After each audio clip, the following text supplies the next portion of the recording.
Welcome to our lecture online. Our examples will slowly become a little bit more complex or complicated. So here's our next one where we have denominators like x and x squared. So we need to find those. Here we have an x squared, we have an x, and an x squared. And so the LCD in this case, the lowest common denominator, is indeed going to be x squared.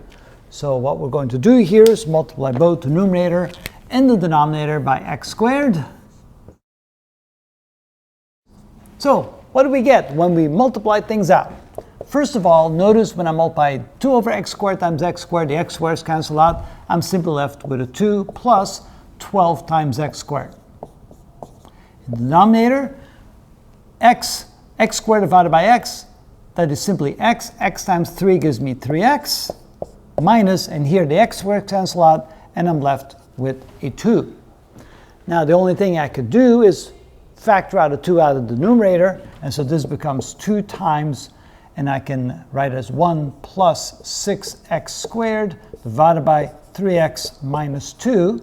And typically you want to write the 6x squared first, so this is equal to 2 times 6x squared plus 1, all divided by 3x minus 2. And so that's the most simplified form and factor of our original problem. And that is how it's done.